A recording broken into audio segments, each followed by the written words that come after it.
죽은 사람이 다시 살아날 수 있다면 얼마나 신기하고 얼마나 감격스러운 일일까 하는 것입니다.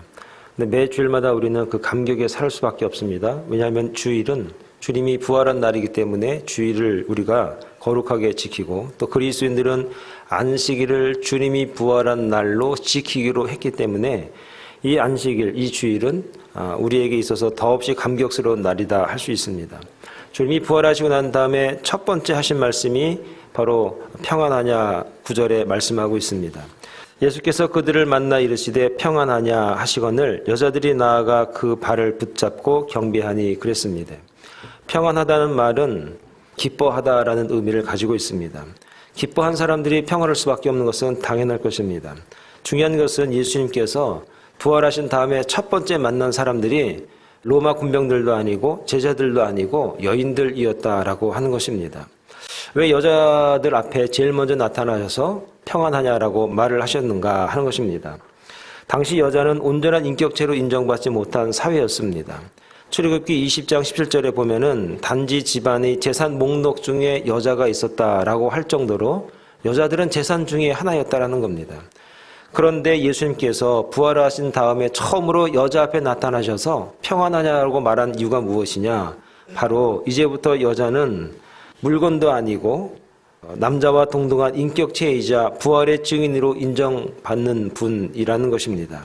이것은 예수님의 최초의 부활의 증인을 여인을 택하신 섭리 중에 하나다라고 하는 것입니다. 또 하나는 최초의 범죄자 하와의 후손들이 겪은 슬픔과 고통을 이제 변하여 큰 소망과 위로가 되게 하신 것이다 라고 하는 겁니다. 말하진 않았지만 여자 때문에 이 땅에 죄가 들어왔다. 여자 때문에 이 땅에 모든 죄악의 소굴이 되었다라고 하는 것이 그 당시 남자 세계 모든 사회에 중심된 내용이었습니다. 그래서 남자 선호 사상이 자연스럽게 될 수밖에 없는 사회였다라고 하는 겁니다. 오늘 이 사회가 사실 유대 민족만 그런 것이 아니라 오늘 우리가 살아가고 있는 사실 모든 사회에서 이런 현상들을 바라보고 있습니다. 대한민국 같은 데는 정말 여자들을 굉장히 무시했던 사회 중에 하나입니다. 제가 얼마 전에 들었던 얘기인데 그 장로님 중에 한 분이 여자가 이런 얘기를 한 적을 제가 들었습니다. 제가 말대꾸를 조금 했습니다. 여자가 뭐 이렇게 했습니다. 그만큼 그 남자들이 여자들에 대해서 굉장히 폄하로 무시하는 사회 문화를 우리가 잘 알고 있습니다. 그러나 예수님께서 제일 먼저 여자에게 보이시고 평안하냐 말했습니다. 기뻐하라, 슬퍼하지 말아라. 내가 살았다.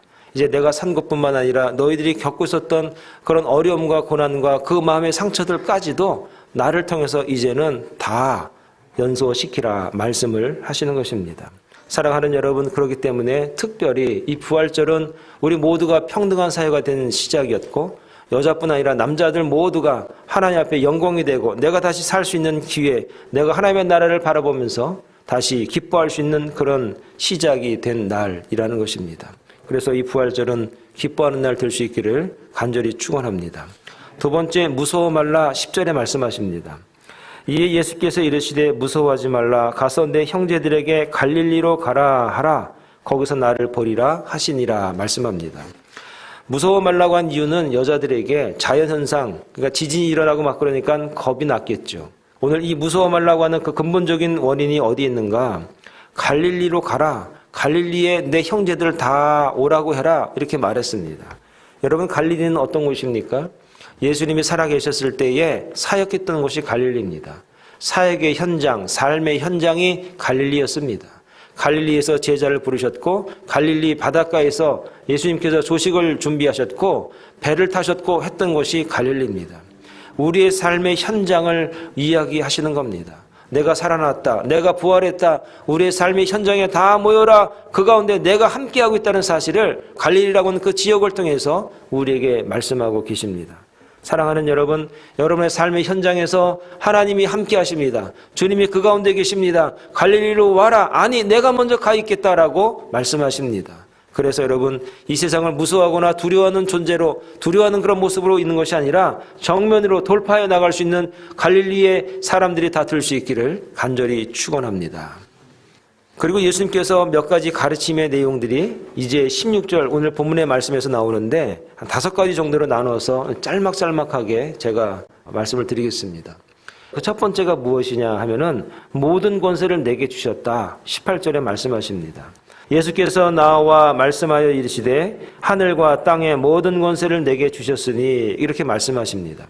하늘과 땅의 모든 권세라, 이 말의 의미는 우주적인 권세를 말하는 겁니다. 또 이 말의 의미가 무엇이냐? 이제 아버지의 모든 권세는 아들을 통해서만 행사가 된다라고 선언하시는 겁니다. 그런데 여러분, 이 권세가 어떻게 주어졌습니까? 이 권세가 아들에게, 이 예수 그리스도에게 어떻게 주어지게 되었냐면 빌립보서 2장 5절에서 11절에 자세하게 설명을 합니다.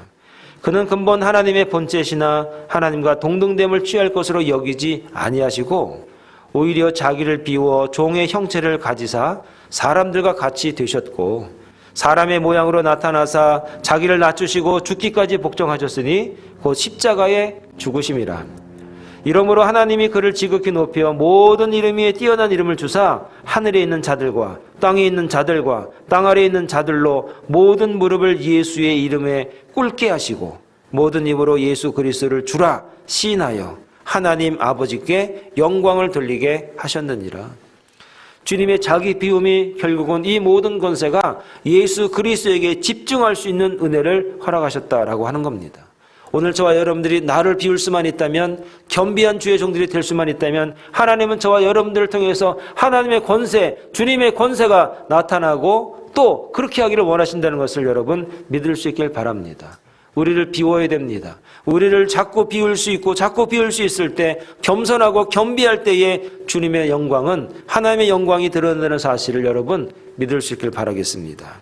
두 번째는 모든 족속으로 제자 삼아라, 그렇게 19절에 말씀하십니다. 그러므로 너희는 가서 모든 민족을 제자로 삼아 아버지와 아들과 성령의 이름으로 세례를 베풀고 그랬습니다.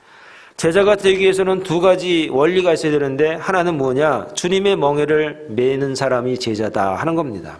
마태복음 11장 29절에 나는 마음이 온유하고 겸손하니 나의 멍에를 메고 내게 배우라, 그리하면 너희 마음이 쉼을 얻으리라 그랬습니다. 주님의 멍에를 메는 사람이, 어떤 사람이 또 주님의 멍에를 메울 수 있는가? 온유하고 겸손할 때에 주님의 멍에를 함께 멜 수 있다라고 하는 겁니다. 주님은 이 땅을 위해서 오셨고 우리를 위해서 오셨습니다. 온유한 모습으로, 겸손한 모습으로 이 땅에 오신 메시아이십니다. 그러므로 말미암아 제자가 되기 위해서, 제자를 삼기 위해서라면 우리가 마음이 온유하고 겸손할 때에 그런 권능이 나타난다는 사실을 여러분 믿을 수 있기를 바라겠습니다. 두 번째는 하늘의 뜻대로 하는 자가 제자가 될 수 있다. 마태복음 12장 50절에 보니까 누구든지 하늘에 계신 내 아버지의 뜻대로 하는 자가 내 형제요 자매요 어머니라. 예수님 바깥에 식구들이 왔습니다. 어머니가 왔습니다. 형제가 왔습니다. 동생들이 왔는데요, 누가 내 형제고 누가 내 식구고 누가 내 어머니냐?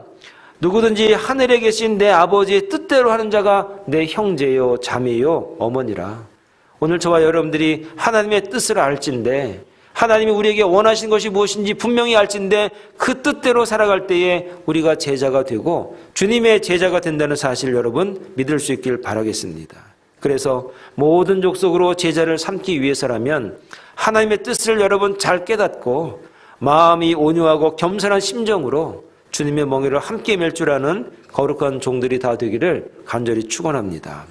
세례를 주라 19절에 말씀하셨습니다. 세례란 무엇입니까? 바울의 글에 의하면 로마서에서 이렇게 말합니다. 세례란, 세례를 받는 사람은 그리스도와 함께 영적으로 연합이 되어서 그의 죽음에 동참하는 것이 결국 세례라 그렇습니다. 결국 세례받는다는 얘기는 무엇이냐면 주님과 죽겠습니다 하는 것입니다. 그리고 주님과 죽으면 어떻게 됩니까? 주님이 부활하셨습니다. 왜 부활하셨습니까? 주님과 함께 죽는 자들을 살려내시기 위해서 주님은 부활하셨습니다. 아니, 부활하지 않으면 안 되십니다. 꼭 부활하셔야 됩니다. 우리를 살리기 위해서라면. 그래서 세례를 주라, 이 말이 무엇입니까? 영적으로 연합이 되어서 죄로 말미암아 죽었던 우리의 몸이 다시 산다는 믿음을 갖게 하라라고 하는 하나님의, 주님의 명령이신 것입니다.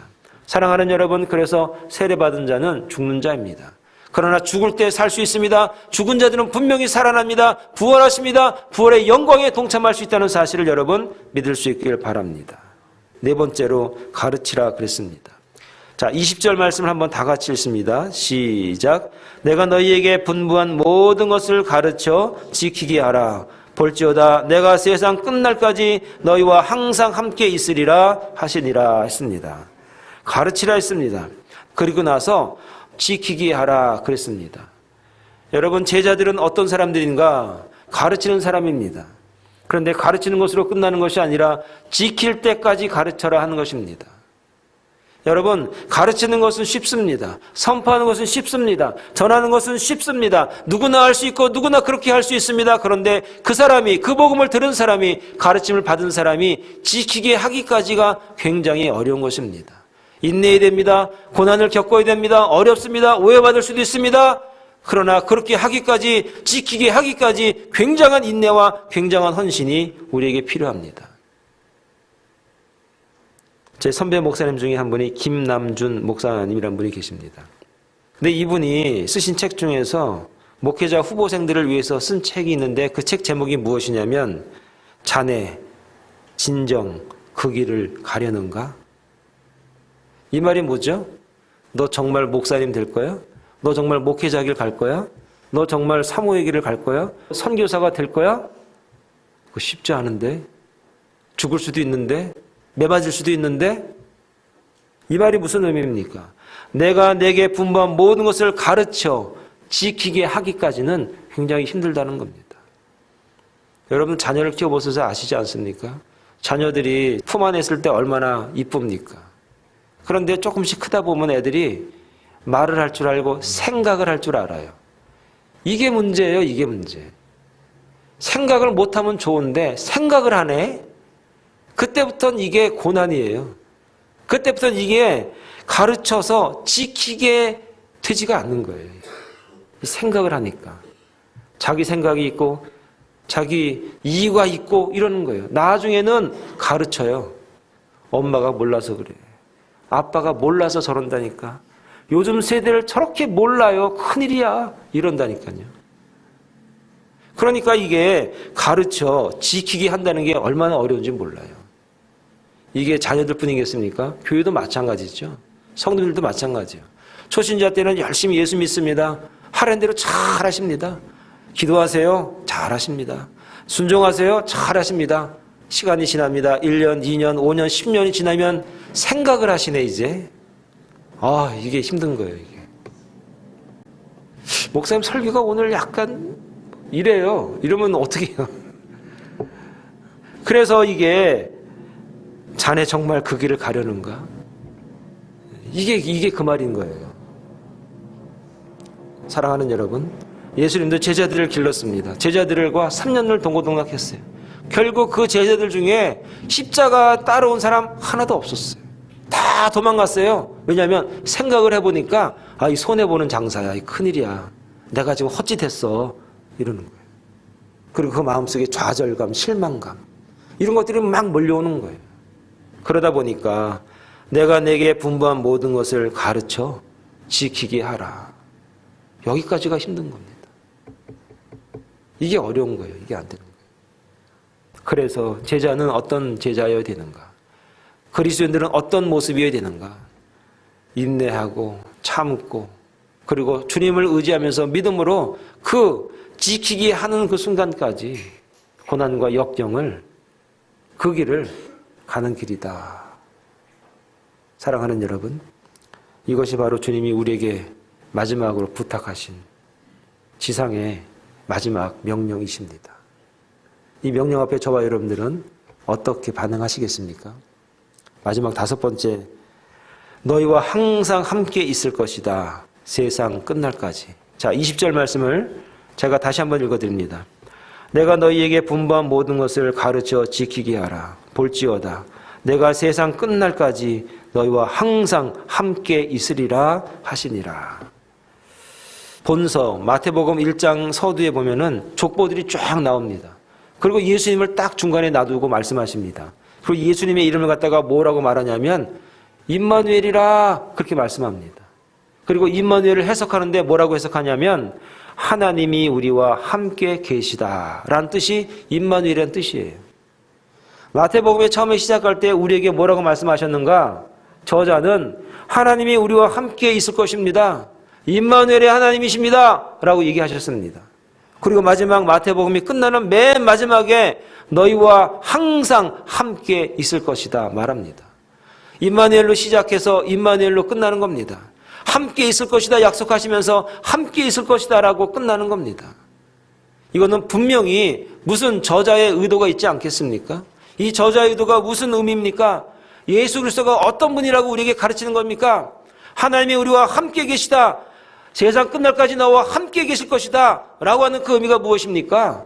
이것은 예수님은 하나님이시다. 예수님은 하나님이시다. 시간을 초월하신 하나님이시다. 공간을 초월하신 하나님이시다. 그분이 우리와 함께 하신다. 사랑하는 여러분, 저와 여러분들에게 제자의 삶을 살아갈 때 힘들고 어렵고 고난스럽지만 하나님이 함께할 줄 믿는 저와 여러분 되기를 간절히 축원합니다. 두 번째는 위로하실 것이다 라고 하는 겁니다. 영원히 우리와 함께 하시면서 우리에게 하실 게 뭐가 있겠어요? 돈을 주겠습니까? 사람들을 일으키고 그런 게 하시는 게 아니라 우리를 위로하시는 거예요. 성령과 함께 우리를 위로하는 거예요. 여러분, 미국 생활하면서 우리가 위로받는다는 것이 얼마나 어렵습니까? 또 위로하는 사람이 한 명만 있어도 이 미국 생활 할만하지 않습니까?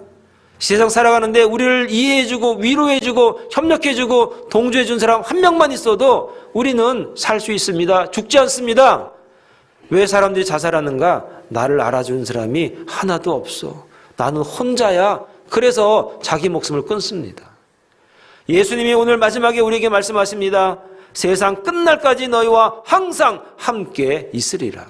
여러분, 외로워하지 마십시오. 슬퍼하지 마세요. 힘들어하지 마세요. 주님이 우리와 함께 하십니다. 주님이 우리의 위로자가 되십니다. 우리와 함께하여 주십니다. 우리와 동역하여 주십니다. 우리가 힘들고 어려울 때, 아플 때, 혼자 몸져 누워있을 때, 눈물이 흘릴 때 주님이 나와 함께 하십니다. 마태복음은 우리와 함께하여 주셔서 우리를 위로해 주시는 하나님, 그 예수 그리스도를 우리에게 가르쳐주기 위해서 이 수많은 28장까지 와서 결론을 우리에게 말하고 있는 것입니다. 주님은 지금도 우리와 함께 하십니다. 그리고 우리를 위로하십니다. 힘내라, 용기를 내라, 좌절하지 말고 실망하지 말고 눈물을 흘리지 마라. 눈물을 닦고 이제 나를 봐라. 내가 너와 함께하고 있다. 이 위로의 하나님, 이 위로의 예수 그리스도가 저와 여러분들을 위해서 오늘 부활하셨습니다. 그분이 살아나셨습니다. 그분이 우리를 위로하시기 위해서, 우리와 함께 하시기 위해서 살아나셨습니다. 그래서 이 부활절은 더더욱 기쁜 날이고 더더욱 행복하고 더더욱 소망이 있는 귀한 날이라는 사실을 여러분 믿을 수 있기를 간절히 축원합니다. 기도하겠습니다.